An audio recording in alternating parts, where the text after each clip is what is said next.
Welcome to the Hawkeye Sidekick podcast. And you're very welcome back to the Hawkeye Sidekick Hurling podcast with your host Mark Kennedy, joined again this week by Kieran Collins and Ruairi Walsh. Lads, how are things? Very good, Mark. Yourself? Great, Mark. Great. Thanks.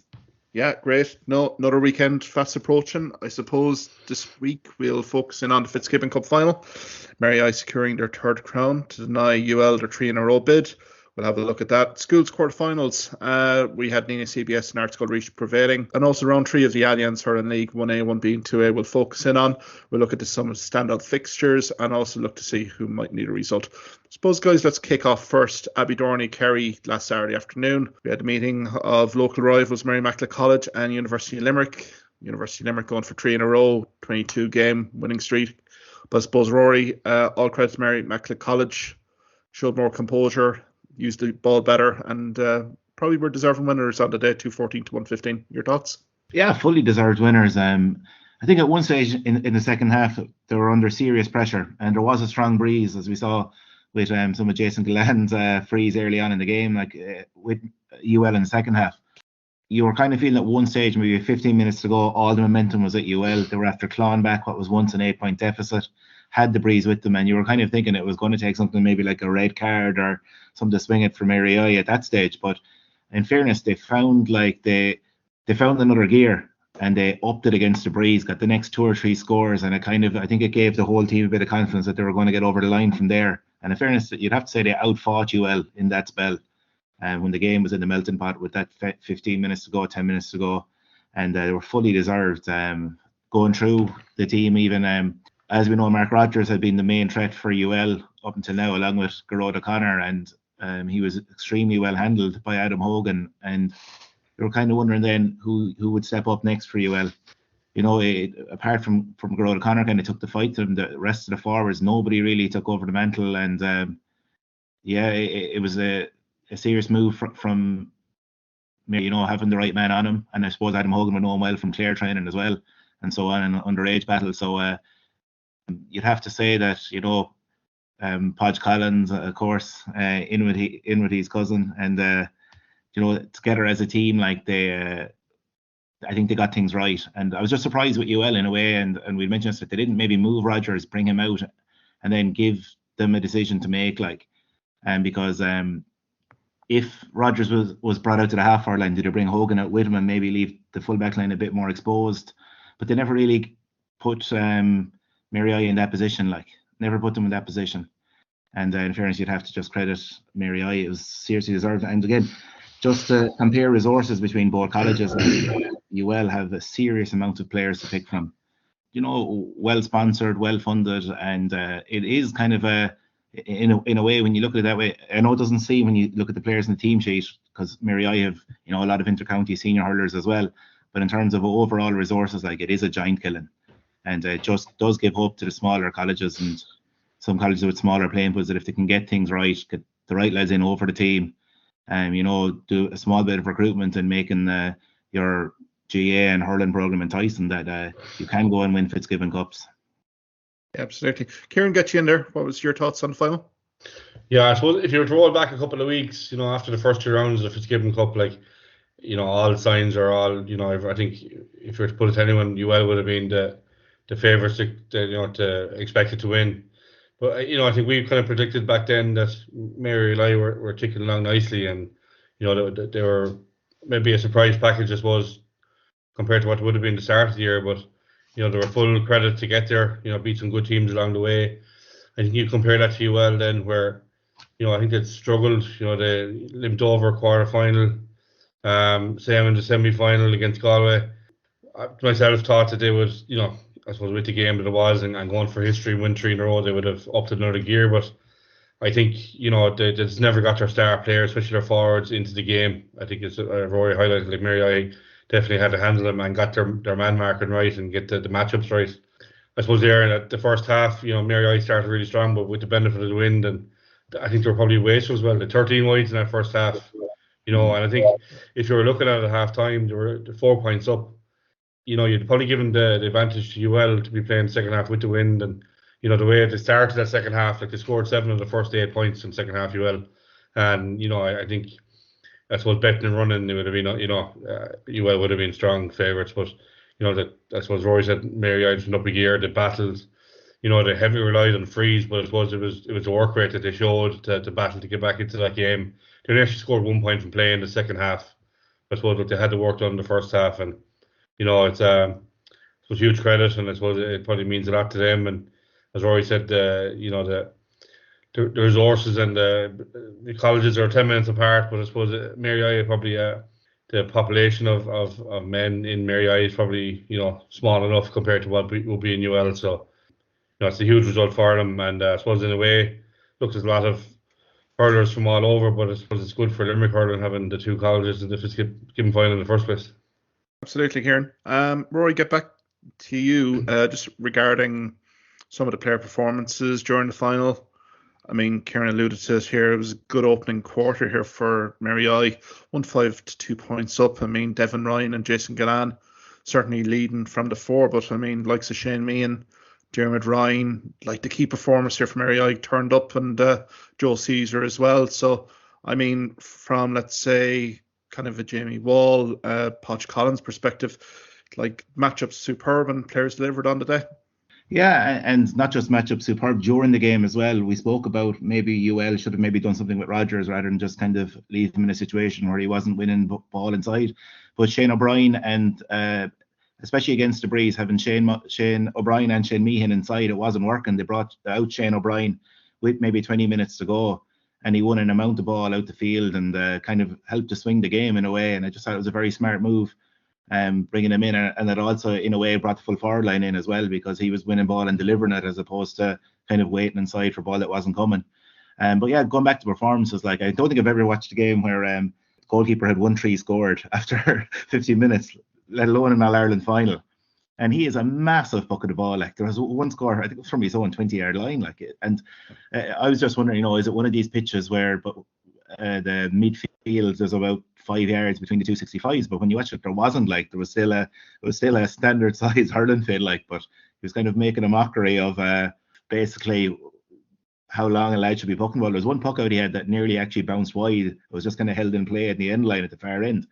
So when you look at that and thought Mary I are going to have to play into that Breeze, as Kieran said, like in the second half, and you think the lead isn't enough, and they were really wasteful as well. I know you were saying Dermot Ryan was extremely good and really led well from centre back, but he had a couple of wides from outside, let's say what should be the shooting range. Vince Harrington as well of Napierchik, who was on wing back at the other side. I think he had 4 wides from let's say outside the 65 in that first half. When you do have threats inside, like we've spoken kind of about the threat of the full forward line they had all year. And I know Shane Meehan did not have his best game in the final, and a lot of the ball he went to control seemed to spin out away from him. But I suppose in the last 10 minutes he got a very important score, won a free, like those kind of small things got him over the line, whereas that wasn't happening at all at the other end for UL. Last thing I would say about Sunday Press from Mary I, we were kind of talking about Tipperary, where did it go from here? But some of the Tip lads of Mary I team, midfield, Quinn, Joe Caesar, as you mentioned, Hennessy was carrying a knock and he wasn't as effective in the final as he had been in previous games. Like these 3 lads were powerhouses as well for Mary I going through, and I suppose UL's best player, Garrod O'Connor, as we know, he's already made his Tip debut in the seniors. Tipperary do have players around that 21, 22 years of age mark coming through. But yeah, overall, serious performance from Mary I, and well done to Jamie and Podge and everyone involved with them, because as we said, start to the year, they were, they'd have been seen as a threat to teams, but nobody thought that they would, go on and win it. But in fairness, they were the truly deserving winners. Yeah, I think as well, to be fair to Jamie Wall, to do it, was it back in 2019, and to do it a second time, I suppose it shows how good a coach he is.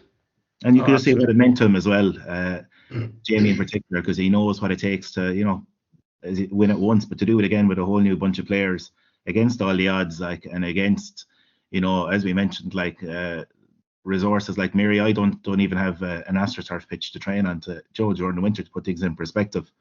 And you're up against we all seen the incredible facilities UL have. And I know facilities don't win you anything either, and UL, as you said, we're going for 3 in a row, and that's an incredible achievement too, to even be in that position. But still, it doesn't take anything away from what Mary I achieved. It was still, to take on the big colleges, UCC, DCU, UL, and come out on top of all of them. It's a great achievement. Yeah, completely agree, Rory. I think it just really goes to show for other collegiate programs here that, you can, if you have a good management, good panel of players, a goal, a vision, anything is possible. And I think it's a great story for Fitzgibbon Cup. I think it's hard luck for University of Limerick. Obviously, they've had a magnificent run, and look at their freshers team. Adam Screeney and guys like that lighting it up in Freshers League. So look, they'll be back next year. But I think for Mary Immaculate College, I think it's a great story. A great story for Jamie Wall, Podge Collins as well. So heartiest congratulations to them anyway. I suppose, guys, we can focus on the schools. The All-Ireland quarterfinals were last weekend. Starting in Rathdowney in County Laois, where Nenagh CBS took on Kilkenny CBS. And I suppose, Kieran, 3-14-2-11 was the final score in Rathdowney to Nenagh CBS. And I suppose Nenagh had a sticky opening quarter, but third quarter, they really kind of smashed their dominance home here. Yeah, I think Nenagh probably started the better, and I suppose Kilkenny goal around the 20-minute mark got him back into it, and I think that Darren McCarthy, we've mentioned it the last couple of weeks there, he struggled on the day with frees. He had 5 wides in the first half, and Owen Doohan took over the duty after that, but 1-9 to 1-5 at half time, and I suppose they were, albeit the goal scare for Kilkenny, like the third quarter, they really kicked on. They blasted on to go 1-15 to 1-8 ahead, and I think this was the quality show then. This is a really good team, and they're going to be a tough test in the semi-final to Raphael's Loughrea. Mason Cawley, man of the match, huge performance. Darren McCarthy said he missed 5 frees, but he still had 6 points, on the day. So, Joe Dwyer as well with a great goal. So, I suppose last week we were kind of worried, would this be it? A lot of, like I told it back a couple of years ago, where they won the Harty Cup and, to go on to the next stage and maybe fall flat. But I suppose, look, they showed that they're here to mean business, and they're through to the next day again, and it was really impressive. And I suppose I expected a bit more of a kickback from Kilkenny CBS after the trouble that St. Kieran's gave them, but I think there was a gulf of class, I suppose, in the end, really, especially that third quarter. Yeah, Rory, get you in here as well. I mean, 3-13 from play for Nenagh CBS, very impressive, 8 different scores.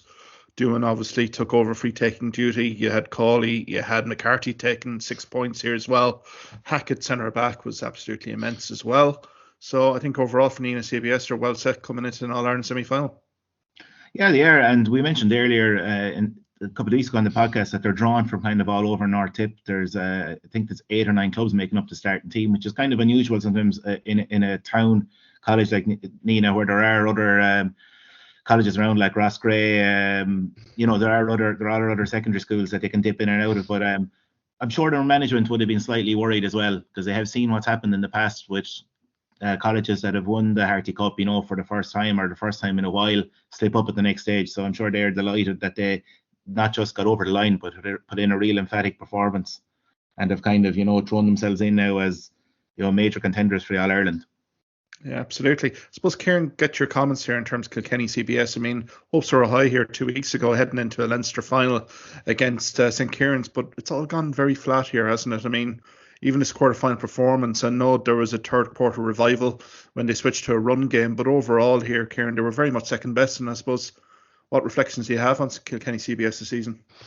Yeah, I expected more of a kickback off them this week, after that game against St. Kieran's. I'm sure they were very flat after it. They were completely, they were dominated all over the field. And I think it's just a difference in class.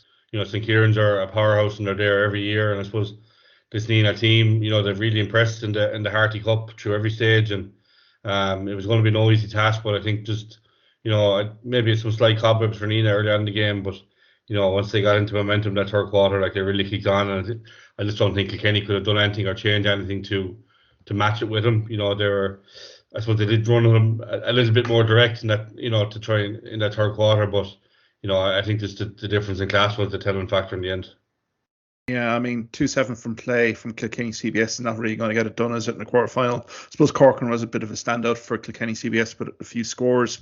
But I did like how Nenagh CBS definitely kind of closed the game out. Second goal came from a Kilkenny CBS short puck out, turnover ball high up the pitch, and third goal from Nenagh from Tracy as well. So I think overall good performance. The Tulla CBS performance that we'd feared never re-materialised, and I suppose they'll face San Rafael's of Loughrea in March 2nd. I mean, an eagerly awaited game that we'll preview next week. I suppose, guys, then on Sunday there was a bit of a venue switch from Dura Bearfield to Tulla.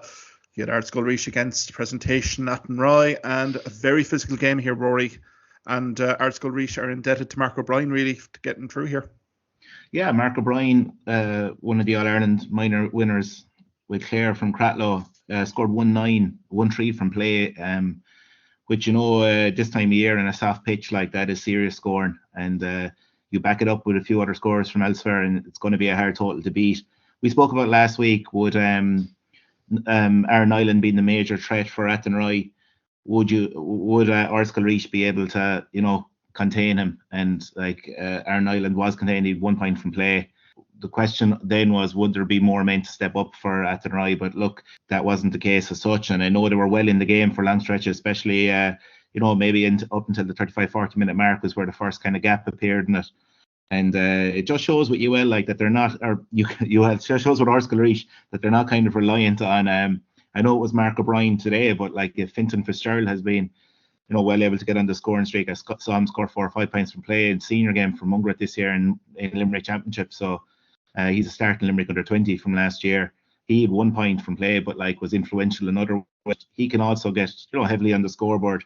Michael Collins, interesting as well. Michael Collins didn't score from play, but he's the wing forward from the Claremont team from last year from Killara, a serious player. And I just think as things go on, as pitches dry up, he's more of a running type player, and the likes of Michael Collins become a bigger threat in other games. So what I'm saying in a roundabout way is Scoil have a lot of threats, and if one lad, it was Mark O'Brien this week, it could be somebody else the next week, and that is a serious, artillery to have at this level. And they'll be smart enough the way they lost the Harty Cup final in the last dying throws of the game, and they'll be firmly sight set now and winning the All-Ireland and maybe getting the chance to get a bit of revenge over Nenagh. But yeah, overall, they have to have been happy with the performance. We knew Athenry were going to be a serious threat to them, but Scoil, in fairness, won it and won it convincingly.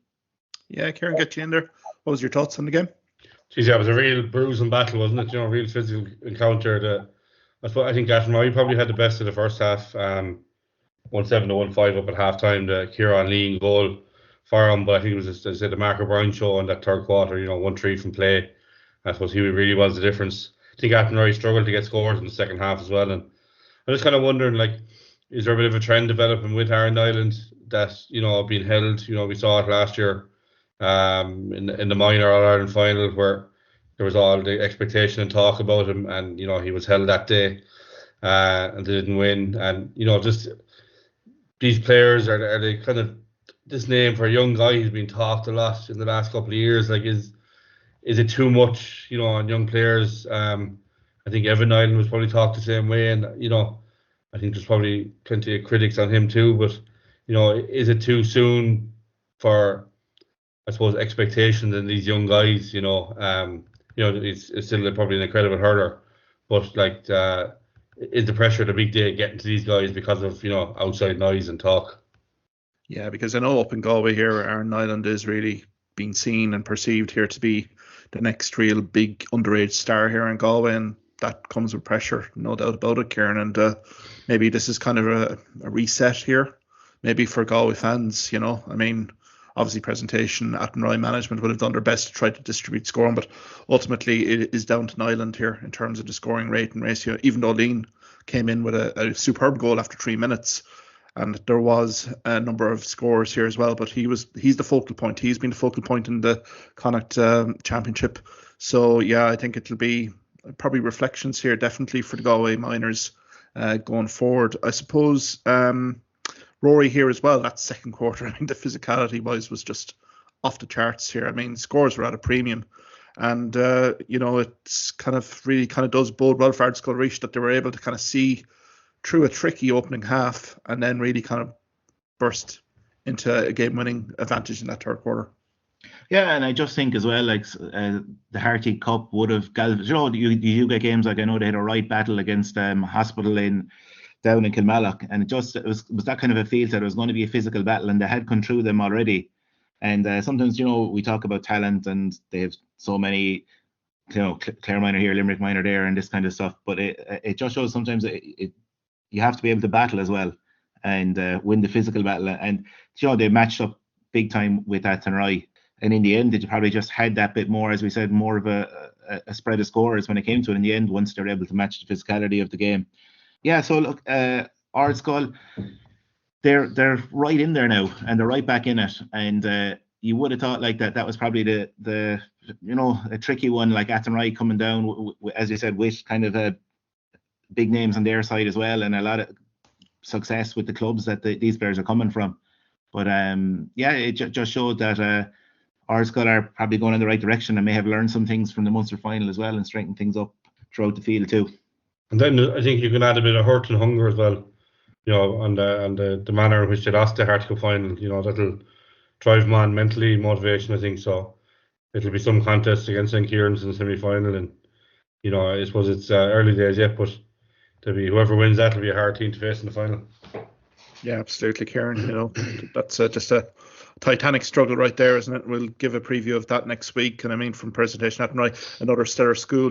One stellar school was going to be knocked out in the quarterfinals stage, just in terms of the rotation of teams here. And unfortunately, Presentation Athenry are the team to go out. But look, you'd wonder here with Presentation in terms of has that cycle, particularly in the last few years. They were in an All-Ireland final last year, didn't make it. Like an Ireland probably moving on after the season. So I think it's maybe a rebuild in Presentation, but heartiest congratulations to Ard Scoil Reach. I suppose guys will maybe depart the colleges and schools and look at our intercounty senior hurling. I mean, Allianz Hurling League round 3 is on this weekend, so 1A, 1B and 2A. I suppose, Kieran, from a 1A perspective, what games are standing out for you this weekend? I suppose the first one that comes to mind is Cork Waterford. I suppose Cork are 0 from 2 in their first 2 games. But Waterford will probably be disappointed and they're not winning that match against Clare at home. I suppose their first home game in Walsh Park. But I think the most of the pressure at Cork at home this weekend, they need a win. They're probably running out of games now if they have any ambitions of playing 1A next year. I think if I was Pat Ryan, I'd be more so looking for a performance and a 70-minute performance. The last 2 games have been stop-start and going out of games for periods of the game, and you just can't win big games with doing that. It'll be interesting to see the team that's named and the selection. Will Horgan play again? Lehan, will he give the younger guys more of a chance? Look the way it has been this year and last reading into it, they seem to be going for the blend of young and old. But I think this is a huge game for both teams. Waterford obviously are on a kind of not a rebuild themselves, but they're at probably a bit of a crossroads too. Players haven't stepped away, and I suppose younger guys coming in and trying to mix the young and old, and I think it's going to be Waterford probably going to bring the physical edge to it, to Cork, and it's probably how Cork will react to that. But I think this is going to be a rip-roaring contest. Yeah, absolutely, Kieran. Rory, get you in there. What's standing up for you in 1A? Yeah, I agree. Cork Waterford is a standout game based on the fact that both teams are coming in with 2 poor results, both from the first 2 rounds each, and it's really the winner here has a chance of staying up. The losing team, you'd have to say, is almost doomed already. With Cork, there's a lot of question marks over them. We were wondering when or why maybe the under-20s haven't been blooded. You're talking Ben Cunningham, who impressed so much last year. Healy inside in the full forward line, and then you had Micheál Mullins midfield, who got that epic goal against Clare in the Munster final. And they've been kind of the lesser spotted young lads, I suppose, of Cork hurling. But maybe, as you mentioned, this could be part of an overall plan of when he blooded them during the league. Or maybe they're just not showing up in training either, where there is a big step up from under 20 to senior. And maybe it's the kind of the older brigade are, shooting the lights out in training and getting the nods ahead of them. But, we kind of expected that this would be the year where Pat Ryan would start to blood players. Maybe Pat Ryan is thinking he's not in for a rebuilding job. He's in for a job where Cork have to, maybe get to a Munster final this year definitely qualify out of Munster this year. Waterford, on the other hand, they were up against a very depleted Clare side, opening the Walsh Park, and kind of thought that that'd be the day they'd, put down a marker there and get their home win and be right in the hunt then for the latter stages. But were very flat that day at times. Went 4 or 5 points down and kind of edged their way back into it near the end, I suppose. But there was no point in the game really where Waterford completely dominated a section of the match. So yeah, from a Davy Fitz point of view, a win now against Cork would, give them hope and kind of point them in the right direction towards the end of this group.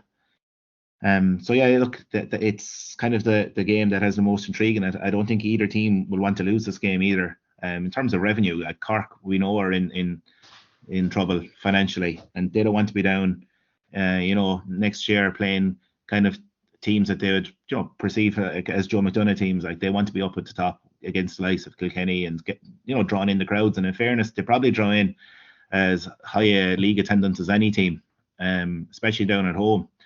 They have a good following, as we know, and it would mean a lot to Cork GA to stay up in the division. So yeah, I think Cork are going to go all out for this one, and I'm going to give them the nod in it as well. Yeah, absolutely. I suppose, Kieran, as well, Chadwick's Park, Wexford versus Clare. I suppose get some thoughts on the game. Clare 2 from 2. Wexford coming in with 2 draws in the opening 2 games. For Wexford home game, probably a win needs to be the requirement here, is it? If they have any ambitions of 1A next year, yeah, they have to win.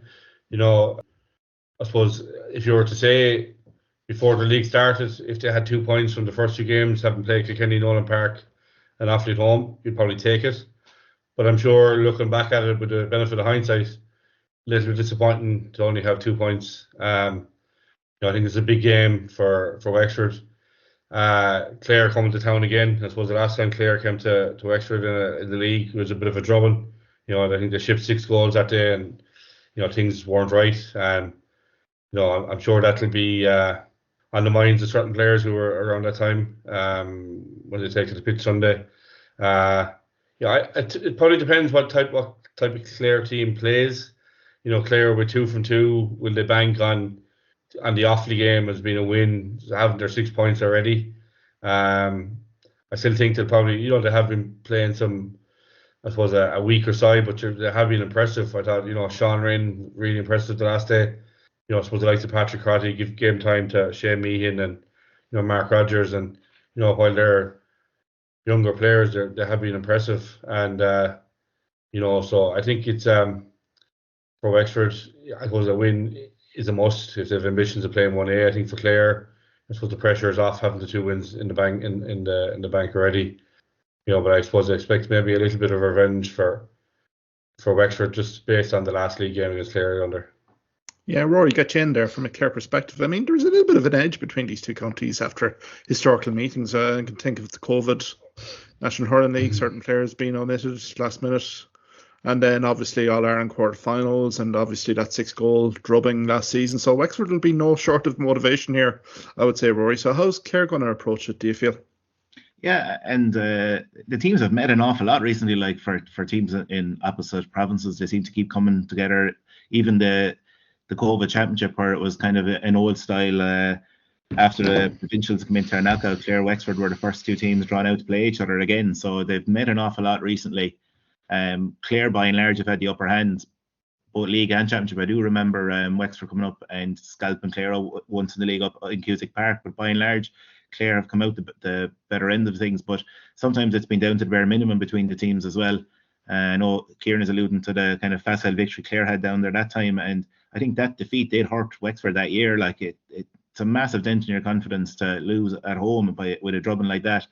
And it will be serious motivation for them, and it's kind of a bar to kind of say this won't happen to us now again. But it's just hard to know what Clare are going to do, because they have 2 wins out of 2. They have Kilkenny coming at home, which you're sure they'll want to kind of target up in Cusack Park and put out a big performance against Kilkenny. And then Offaly in the last game. So maybe Clare would still be in experimental mode. And as Kieran said, the experimental mode has worked well, because the likes of Sean Rinn have put their hand up when they've come in. And they're going to have players coming back in now from colleges who are, likes of Adam Hogan and Diarmuid Ryan and Meehan are going to be buoyed from Mary I's success, and it works the other way as well. I suppose the lads from UL who are disappointed will just want to go out and play the next game that comes. It's a difficult one to call. I think it'll mean more to Wexford in terms of they really have to go out and get that win. And Clare could be thinking that even if they lose, they'll still have another 2 chances, to get that 3rd win and cement their place in Division 1 for next year. So on that basis, like you'd be nearly, tipping Wexford for this one.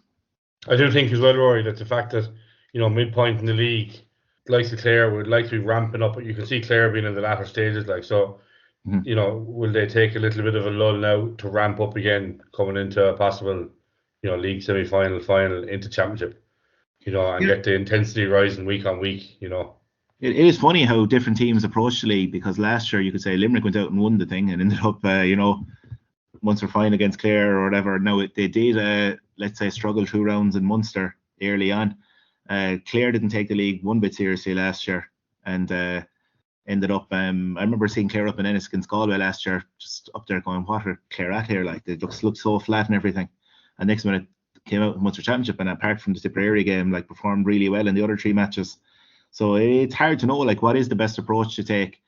My own view is winning like breeds confidence, and the longer you go in a competition like that, the more you learn about your players. And there is a gap, like even last week having a gap off. It's not like before where everything was ramped in together. Like there is a bit of space to kind of rest certain players, try out other lads. So yeah, I do prefer the approach of it never harms Kilkenny to go out and win a league and then win a championship afterwards. Like Cody just wanted to win everything that was there, and probably I think is the best approach to go. Sure.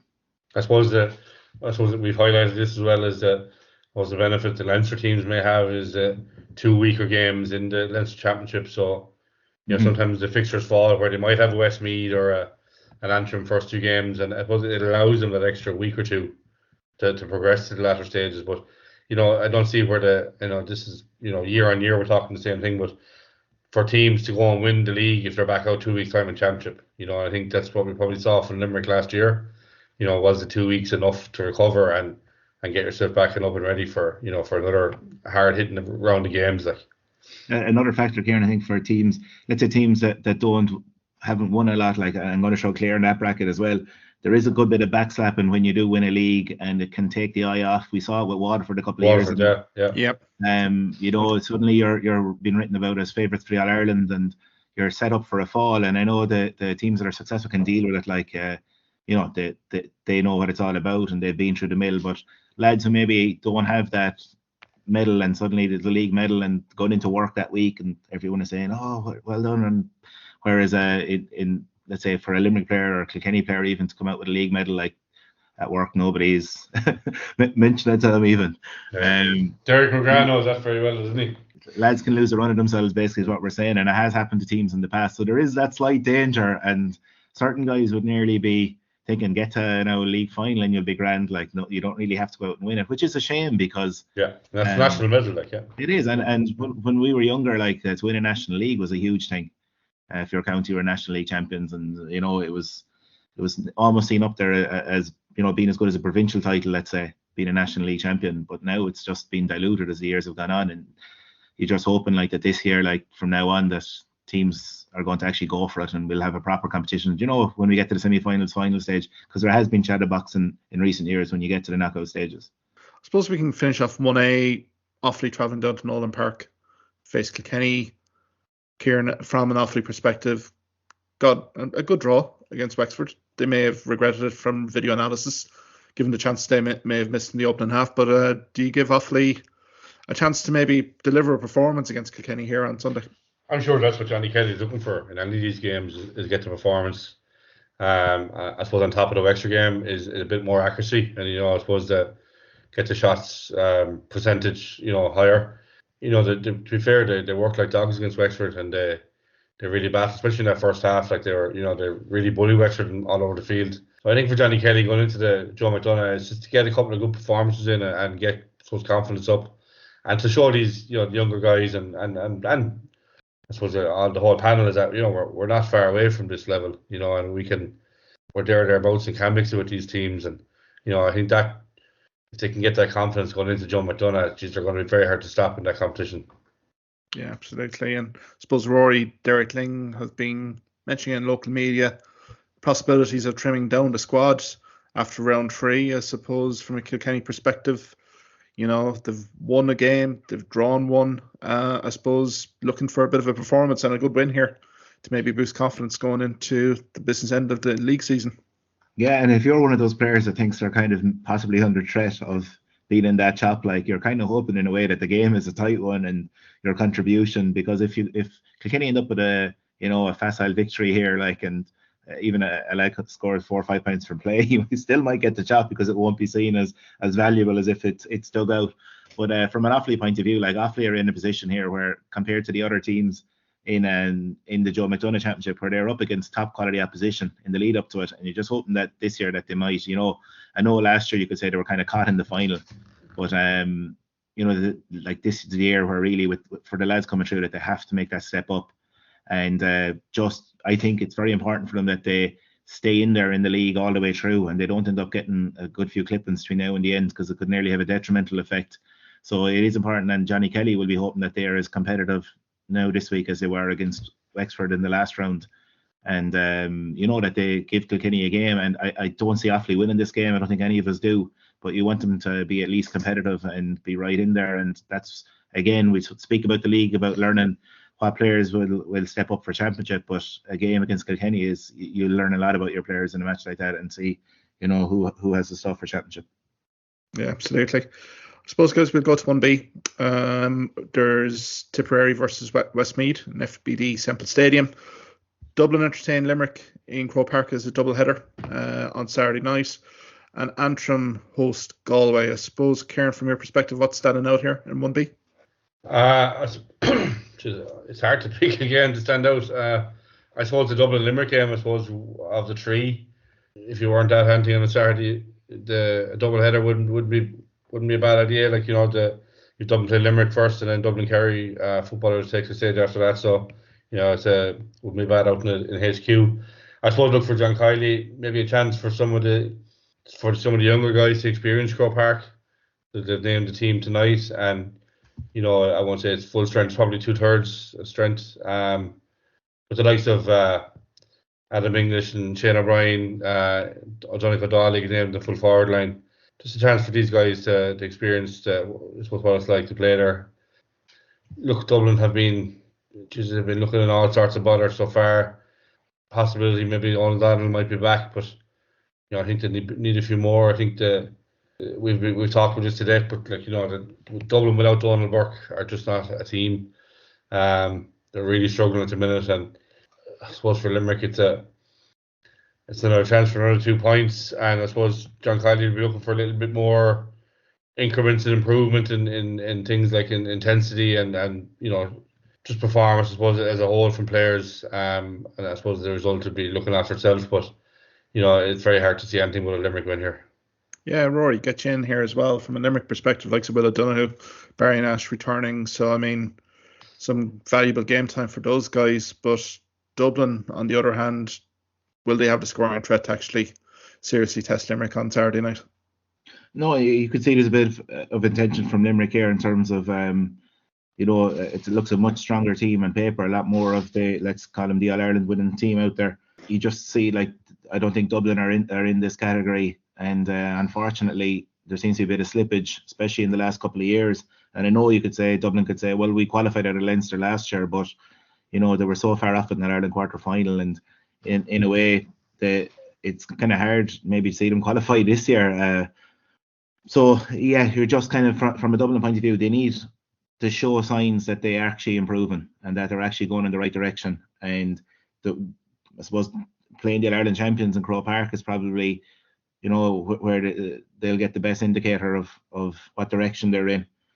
So yeah, I to be honest, it'll tell a lot of us a lot about where Dublin are as well, because Dublin will not want to go out and chip a beating here. They will, I think, throw their best at Limerick, and the fact as well, as Kieran said, it's a double header afterwards with the footballers playing Kerry, they won't want to go out and get a drubbing in the hurling game. Like, they will, be conscious that they have to really, really deliver, and everything will have to be on point for them. But it's just hard to see a win. And this was kind of thing when we saw the groups at the start and we did our preview, that they did look a bit lopsided, in that you have, Antrim, Westmeath, Dublin at one side, with Limerick, Galway and Tip. And so far it's kind of, turning out that way, that Limerick, Galway, Tip are kind of breezing through the game so far against the weaker position. I know Limerick fought hard against Westmeath. They're kind of, Westmeath were in the game for a long spell, but he just always felt that Limerick were going to have that, scoring spree near the very end to get them over the line, and so it turned out. But yeah, so this weekend, like, it's strange. You've Limerick v Dublin, Galway v Antrim, Tip v Westmeath, and it would be, apart from maybe Antrim shoving it up to Galway up in Belfast, like, it's very hard to see a shock in any of the games. Yeah, because we could probably go to FPD Semple Stadium, because Liam Cahill has actually publicly said that he's going to announce his 37-man squad straight after the Westmeath game. So, main opportunity knocks for a few of the fringe guys here, like Joe Caesars, guys like that. Kieran to stake a claim against Westmeath on Saturday. Yeah, and I expect that's how they line out, is the fringe players and the guys who they want to have another look at before they make their decision. I suppose it's an arduous task for Westmeath travelling down to Thurles. They looked at be buoyed by their performance against Limerick, 2 weeks ago. As I said last week, I'm sure about training a bit easier during the week, and I suppose they go down with a little more confidence. But Tipperary, I suppose, are playing with a bit of confidence this minute. Hope they're not peaking too soon, too early in the season, but they have been, I suppose, impressive to date. Grow O'Connor, I suppose, being the highlight of that, really. They still have a lot of players to come back in, but I think this week you'll see a team full of fairly well French players, and I suppose, as I said, it'll be a chance for Carl to have one last look at them. But again, these matches, like, it's very hard to see an upset.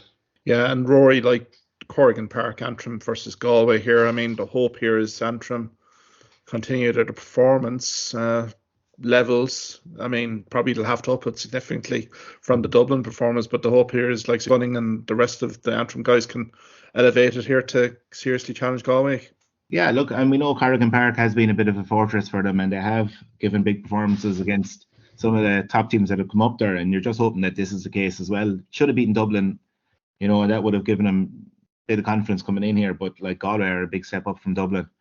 And we mentioned this the last day, there's no point going out and giving a good performance the last day if you end up losing heavily in their next match. Antrim need to, like, put back-to-back performances together here. And and probably a bit more support for Cunning as well. Like, he was electric against Dublin.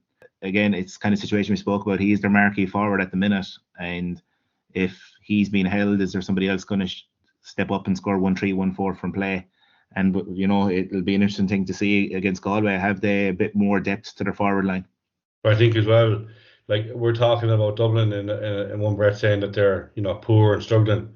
But does that show, like, where Antrim are, like, at home last week against Dublin, and yet Dublin came away with a win? Like, does that show how maybe Antrim are struggling too?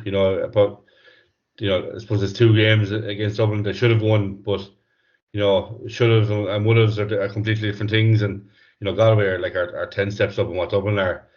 I suppose Galway would probably go half experimental, but like, players like McLaughlin, had a good Fitzgibbon campaign there.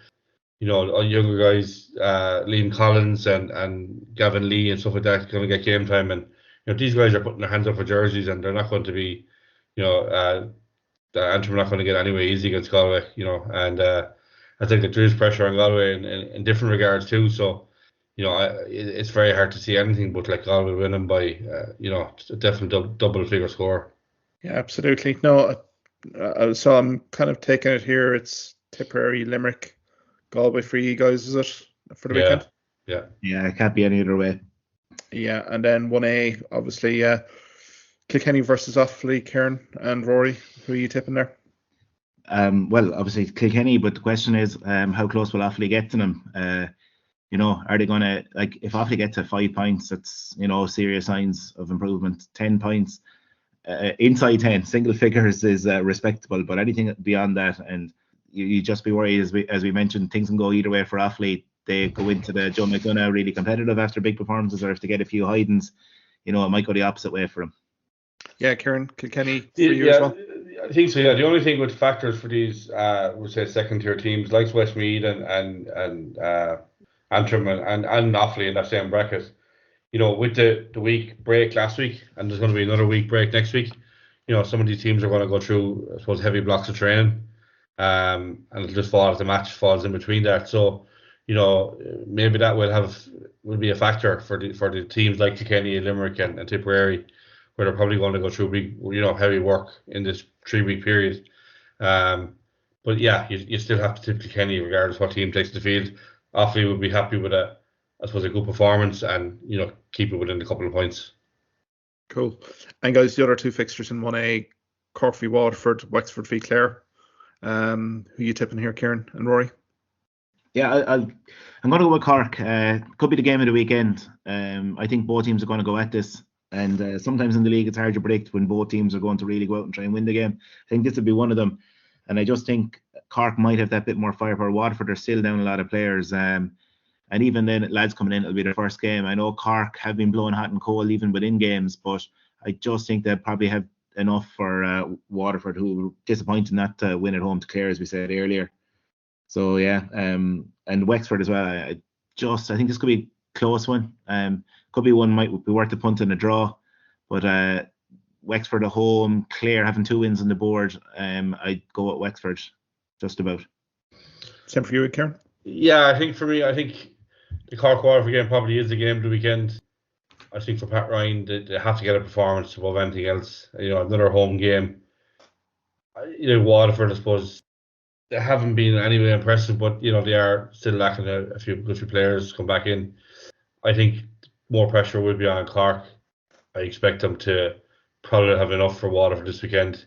I'd like to see them throw the dice a little bit more. Like last couple of weekends, Kieran Joyce has been incredible. Tommy O'Connell, Sean Toomey, show more a couple of younger lads in. I'd love to see Brian Salderson get a shot in the goal. I think he's been really impressive, and I think a lot of people have been critical of Patrick Collins in goal. Give Salderson a go. Likes of Ben Cunningham, Mullins, these guys, give them in because just to mix it up a little bit. But I do think Cork will have enough.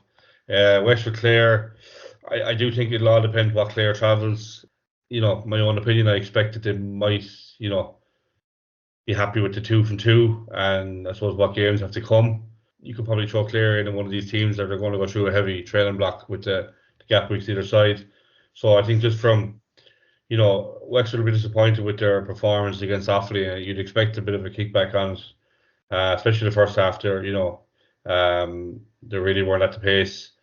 The week off can do a lot of good things. They've had a couple of games on a trot as well. So, I'm just going to tip it to Wexford, but I think it all depends on what Clare team. If Clare come like they did come to Waterford last week, you'd have to say Clare, but I expect Clare to be a little bit weaker this week. Well, thanks for that, guys. And before we conclude here, Division 2A, the top 2, Laois and Carlow, face off in O'Moore Park on Saturday evening, and expected to be a big crowd. It was down in Carlow last weekend, and there's big excitement on that game. And obviously Sunday we have Down entertaining Kildare and Kerry facing Meath. I mean, Laois versus Carlow just leaps out of the page here as the key 2A game here, Rory. Yeah, it does, and it's been kind of building up to this as both teams are coming in unbeaten. And then we had that game last year in the Joe McDonagh where it was kind of Carlow who were lucky to get out of jail with a goal in the last minute. Marty Kavanagh got a goal against the run of play. You could say Laois looked like they had that game sewn up and ended up then, as fortune would have it, Carlow ended up as Joe McDonagh champions, and deservedly so. But so Laois should be kind of looking for a bit of revenge here. It's funny like how teams. Carlow last year didn't give a hoot about the league. They went up, got annihilated by Kildare one day, and suddenly Joe McDonagh, they were a different team. So they obviously were putting heavy training in during league last year. But this year, with the incentive of being up there in that higher division, playing against the teams, let's say a good few established Lee McCarthy teams, with Carlow already being up in Lee McCarthy, they're going to want to be playing these teams a lot more regularly. It's going to be a big step up to go into the Leinster Championship. After playing, with all due respect, Kildare and Down and Kerry, So I think that's why Carlow is kind of a bit of impetus on Carlow this year to put in a good league. Saying that, I just think Laois, they are going well. Probably would feel they should have got over the line last year, and I'm just going to give Laois the edge in this one. Yeah, Kieran, your thoughts? It's going to be, local derby. It's not in Port Leash, I think, isn't it? So it is in Port Leash, yeah. That'll be one factor. I've seen both these teams in the flesh in the last couple of weeks, and to me, I would have been a bit more impressed with Carlow. I think they just play to their strengths. That half-forward line is probably one of the best half-forward lines in the game to minute. Marty Kavanagh, Chris Nolan, Doyle midfield, very good centre-back as well. It's like the full forward line doesn't exist at times, because that's where their puck outs is down top of the full forward line. They're all well able to win their own ball.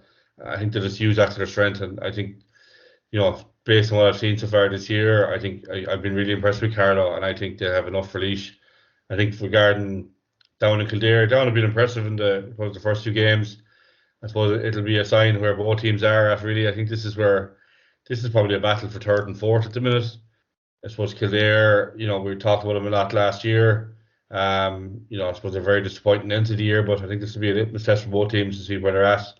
And Kerry and Meath, I think that the signs are Shane Conway is back training. So hard to know will he feature or not. Meath have been, I suppose, after being promoted to this division last year, they're holding their own, to be fair.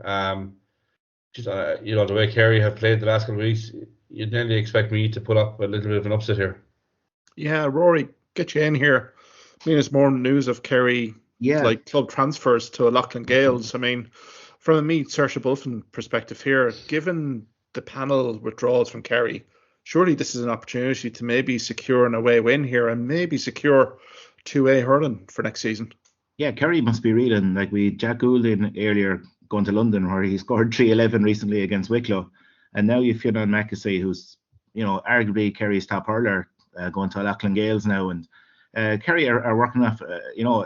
It's still a small pocket of hurling there in North Kerry, like a very strong pocket, but it's still a small group of clubs they're picking from, and to lose players of that quality, in the space of the same year, same season, it is tough for them, and you just feel like that Meath will have a good opportunity here. They've been very impressive so far in the fact that they've made the step up. Okay, they haven't got the wins on the board, but they've made the step up and have been at the they've been at the level of the teams, and it is a good opportunity. And we had Kerry in a number of Joe McDonagh finals recently, and it's just a shame to see that bit of slippage. It is a tough job. Like we talk about managers with teams in transition like this. Unfortunately for the management below, for Malumphey and the Waterford lads involved with them, that they're kind of been dealt a raw hand in terms of players and you can see it's not that it's moving like a lad down in Kilkenny. It's just too much. Kilkenny back up to North Kerry for training, and then over to London as well. They've just been unlucky in terms of losing talent. But yeah, from a Kerry point of view as well, to steady the ship, they will see Meath coming to Tralee as a chance for them to win as well. So it's a bit of an intriguing one. And also Down have been probably the team that nobody, not that they didn't expect it, but the fact that they have won so convincingly against Kerry last day. And it'll be a test of where actually are they between Down and Kildare. And whoever if Down do win this, they'll have 2 wins. And let's say someone will, unless it's a draw between Laois and Carlow, they'll be level with that team then. So it'll keep them in the hunt. And I'm sure that's where they'd like to be going into the business end of it. So yeah, I'll go with Down and maybe Kerry just enough at home against Meath, but that's not with any confidence either. Yeah, Kieran, get you in there. Down, Kildare, Kerry, Meath. See any upsets here? I think Down at home as well has to be an advantage. I suppose I saw the highlights against Kerry and they looked impressive. And I think you just have to give it to Down. They've been going okay this year. I'm going to tip Meath here for a bit of an upset. I think if Shane Conway doesn't play, I think definitely he is back training. Will they risk him? Look, Kerry with Shane Conway are going to be a different team. It's like Dublin with Donald Burke. He's going to add so much, threat for them. But I think if Shane Conway doesn't play, I'm gonna give it to Meath for an upset. Yeah, I'm kind of tipping Meath here as well. I think it's a glorious opportunity for Saoirse Bulfin and the Meath team. I mean, first day out, they beat Kildare. I know they had a bit of a heavy loss against Carlow, but first 15-20 minutes they were well in the game, but they were kind of blown away just before half time. So I think lessons may have been learned there, and I think for Meath this would be a massive win. I think Kerry have it all to do, if I'm being brutally honest, and if they go 0 for 3 here, guys, I think the alarm bells will certainly be ringing. I mean, Down versus Kildare, I've been very impressed by Down. Even that performance against Kerry, particularly the middle third, particularly in that third quarter, very good. McCritchard, 2-8 after the break, was just very impressive. So look, Kildare, they're leaking an awful lot, and like the scoring rate as well, particularly against Laois last day. They had enormous amount of wides against Laois in that first half. So look, I think you'd have to tip Down anyway, and I think Down's probably been one of the success stories in 2A. Guys, we might leave it there. Been a lengthy one tonight, but I mean, we've plenty to get through. Suppose next week we'll review round 3 of the Allianz Hurling League, 1A, 1B, and 2A. We'll also look at the colleges, All-Ireland semi-finals, obviously. St. Kieran's and Scoil Reach, and then St. Raphael's of Loughrea against Nenagh CBS. We'll do previews there, and we'll cover any other intercounty news, because obviously there'll be squad panel announcements next week. Until then, guys, enjoy the games over the weekend, and we'll chat next week. Thanks, Mark. Take care. Thank you for listening to this podcast episode. If you liked what you heard in this podcast, why not subscribe to the Hawkeye Sidekick podcast on either Amazon, Spotify, YouTube, or Twitter platforms. You can also follow me at Hawkeye Sidekick on Facebook and Twitter for the latest sporting opinions, articles and reports.